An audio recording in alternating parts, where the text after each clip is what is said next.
एक पॉइंट दीजिए।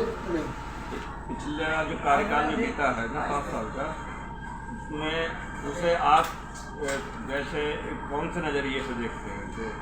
देखिए, नज़रिया ये है कि पिछला जो टेन्योर नगर पंचायत सैदपुर का गुजरा है, उसमें कोई भी ऐसा काम, एक बड़ा कोई भी काम, कोई भी नगर पंचायत का कोई भी, चाहे वो यहाँ का नागरिक हो, चाहे वो यहाँ का नगर पंचायत का सभासद हो, चाहे यहाँ नगर पंचायत के अध्यक्ष हो, वो हमें बताएं कि क्या काम हुए हैं। हमारी नज़रों से देखें, जनता की नज़रों से देखें, तो नगर पंचायत सैदपुर में कोई भी एक ऐसा काम जो इस टेन्योर में हुआ हो और वो सराहनीय हो, वो नहीं हुआ है। अब आप ऐसा ही ले लीजिए, जैसे कि हालात यहाँ के तालाबों के थे, लोगों के वादे थे कि इन तालाबों की सफाई होगी, नाले बनेंगे, कुछ भी नहीं हुआ। आज तक नालों की सफाई के नाम पर पेपर्स में सफाई होती रही, लेकिन कभी ज़मीन पे, कभी धरातल पे कभी काम नहीं हुआ। अब जैसे आप बात सुन लीजिए कि सफाई के नाम पर कागजों में कई बार आए और 2-2, 4-4 लोग लगे और कह दिया गया सफाई हो गई, कभी नहीं हुई। अब आप समझिए, प्रधानमंत्री आवास योजना के अंतर्गत लोगों को आवास दिए गए, तो आज तक उन आवासों के लिए जो जाने वाला रास्ता है वो 100 मीटर का रास्ता है। जिस नगर पंचायत अध्यक्ष आज तक उस रास्ते को नहीं बनवा पाए हों, तो मैं समझता हूँ क्या काम हुआ होगा। वहाँ की छतें टपक रही हैं, कल उसका प्रदर्शन दिया गया है, आज उसकी छतें टपक रही हैं, पानी है नहीं, बिजली का कनेक्शन था नहीं। तो मैं समझता हूँ ये सब जनता अच्छे से जानती है। मेरे ही मुंह से अगर आप इस बात को बुलवाएंगे तो बहुत लंबी फहरिस्त है, सुबह से शाम हो जाएगी। डॉक्टर साहब, आपके क्या मतलब ना, आपके जैसे क्या रहेंगे उद्देश्य, आप किन बिंदुओं पे लड़ रहे हैं? देखिए, हमारे जो बिंदु है, जो मेन बिंदु है, शैक्षिक और सामाजिक विकास। हम तो यहाँ का शिक्षा का स्तर को बढ़ाना चाहते हैं, समाज में सुधार लाना चाहते हैं। हम चाहते हैं कि सबसे पहले जो नगर पंचायत, जो टाउन जिसके अंदर बच्चों का खेलने का ग्राउंड नहीं होगा, वो कभी भी मानसिक रूप से कभी भी डेवलप नहीं होंगे, वो किसी भी कंपटीशन में कॉम्पीट नहीं कर पाएंगे।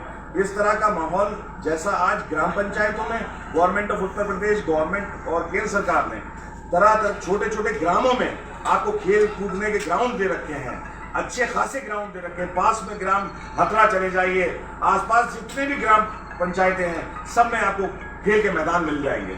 लेकिन बड़ी शर्म की बात है, आज 7 टेन्योर गुजर गए, 8 टेन्योर गुजर गए, लेकिन आज तक इस नगर पंचायत के साथ इतना सौतेला बर्ताव, इतना अनदेखी कि आज तक यहाँ पर कोई भी ऐसा नहीं आया कि जिसने यहाँ के बच्चों के लिए प्लेग्राउंड की बात की हो। और प्लेग्राउंड की बात भाई कैसे पूरी नहीं हो सकती, जिस कस्बे के अंदर इतनी शत्रु संपत्ति हो, इतनी बहुत सारी, लगभग 350 बीघा से ऊपर शत्रु संपत्ति है।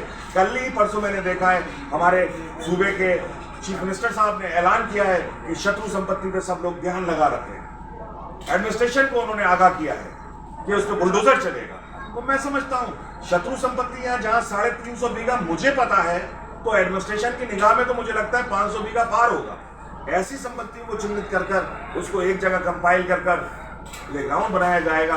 और जहाँ तक बात दूसरे सेक्टर्स की बात है, जहाँ पर बात इस बात की है कि हमारे बच्चों के लिए CBSE का स्कूल खोलने की बात करते हैं, ये जो बातें हैं ये हम सोसाइटी के स्तर पे कर रहे हैं, ये हम उस स्तर पे कर रहे हैं, हम करेंगे कि मैं मौजूदा भी 7 सोसाइटियों का मेंबर हूँ, किसी में अध्यक्ष हूँ, किसी में सेक्रेटरी हूँ, किसी में वर्किंग कमेटी में मेंबर हूँ। मैं चाहता हूँ कि लोग इसमें आगे आएँ, हमारा सहयोग करें, और हम सहयोग से ये सब बनाना चाहते हैं, इस सोसाइटी का सुधार करना चाहते हैं। जहाँ तक बात नगर पंचायत स्तर की है, नगर पंचायत के जो काम हैं वो आप लोगों को अच्छे से पता है कि नगर पंचायत में सफाई चाहिए, रोड चाहिए, लाइट चाहिए, पानी चाहिए।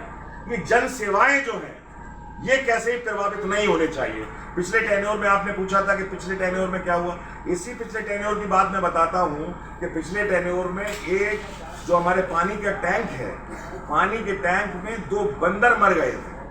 बंदर मरने के बाद जब उसके बाल हमारे पानी के टंकी में आने लगे, उस टैप में आने लगे, तब लोगों ने बताया कि साहब इस तरह का मामला है। तब उसकी जांच हुई और पता चला कि बंदर मर गए और वो उसमें डिसॉल्व भी हो गए और सब लोगों के यहाँ पानी उसका यूज भी हो गया। तो बड़ी शर्म की बात है कि किसी नगर पंचायत के अंदर बंदर उसके अंदर गिर जाए और बंदर गिरने के बाद किसी को होश ही ना हो कि बंदर मर गया।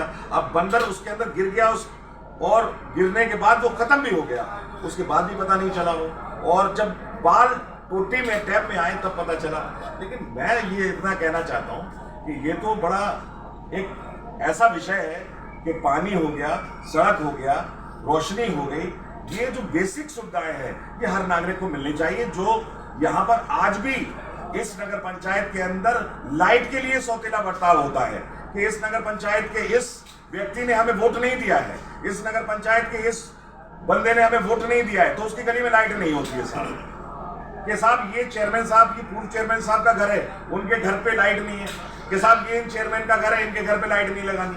तो इस सिस्टम को बदलना होगा और बदलाव के लिए हम आए हैं और इंशाल्लाह बदलाव करेंगे। और ये आप लोगों को बदलाव के लिए एक शेर के माध्यम से मैं कहना चाहता हूँ कि जो मौजूदा हालात चल रहे हैं, सिस्टम को बदलने की बात करते हैं। शेर है, ये दस्तूरे चमन एक रोज हमको तोड़ना होगा, ये दस्तूरे चमन एक रोज हमको तोड़ना होगा, गुलों की इस कदर पे उन्नति देखी नहीं जाती।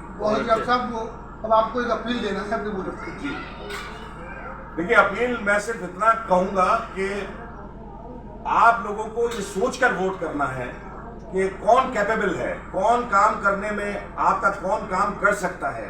देखिए, जो इंसान मैं समझता हूं कि शिक्षा से बहुत दूर है, जो इंसान चीज़ों को पढ़ नहीं सकता, जो इंसान चीज़ों को समझ नहीं सकता, जो इंसान आपकी फाइल्स को आगे मूव नहीं करा सकता, जो इंसान चीज़ों को प्रोसीड नहीं कर सकता, जिसको ये नहीं पता कि गवर्नमेंट ऑफ इंडिया ने, गवर्नमेंट ऑफ उत्तर प्रदेश ने जन जन के लिए कौन कौन सी स्कीम ला रखी है, उस स्कीम में किस तरह से लोग हमारे उसका लाभ उठा सकते हैं।